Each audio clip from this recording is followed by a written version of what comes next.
The spacecraft was a long way from home. I thought it might be a good idea, just after Saturn, to have them take one last glance homeward. From Saturn, the Earth would appear too small for Voyager to make out any detail.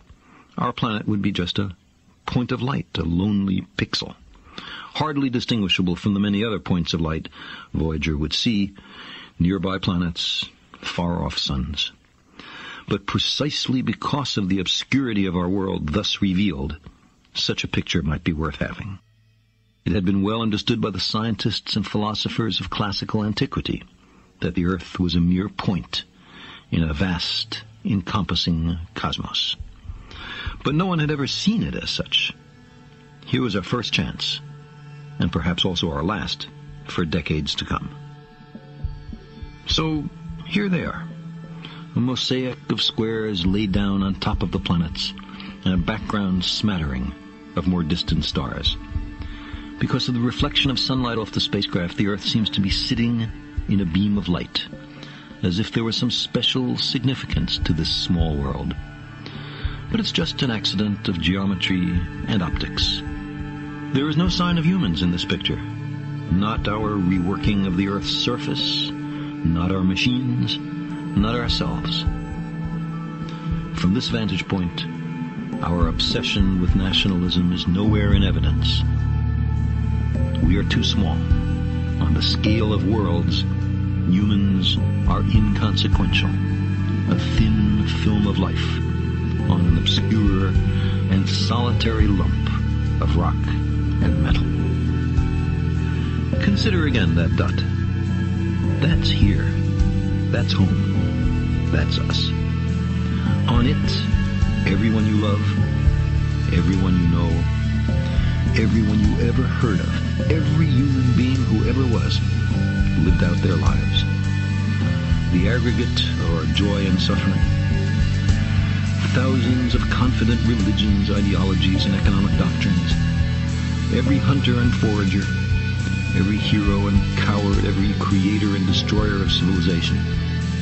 Every king and peasant, every young couple in love, every mother and father, hopeful child, inventor and explorer, every teacher of morals, every corrupt politician, every supreme leader, every superstar, every saint and sinner in the history of our species lived there, on a mote of dust, suspended in a sunbeam.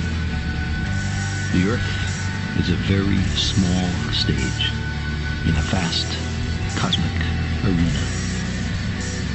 Think of the endless cruelties visited by the inhabitants of one corner of this pixel on the scarcely distinguishable inhabitants of some other corner. How frequent their misunderstandings, how eager they are to kill one another, how fervent their hatreds. Think of the rivers of blood spilled by all those generals and emperors, so that in glory and triumph they could become the momentary masters of a fraction of a dot. Our posturings, our imagined self-importance, the delusion that we have some privileged position in the universe, are challenged by this point of pale light. Our planet is a lonely speck in the great enveloping cosmic dark. In our obscurity, in all this vastness, there is no hint that help will come from elsewhere to save us from ourselves. Like it or not, for the moment, the Earth is where we make our stand. It has been said that astronomy is a humbling and character-building experience. There is perhaps no better demonstration of the folly of human conceits than this distant image of our tiny world.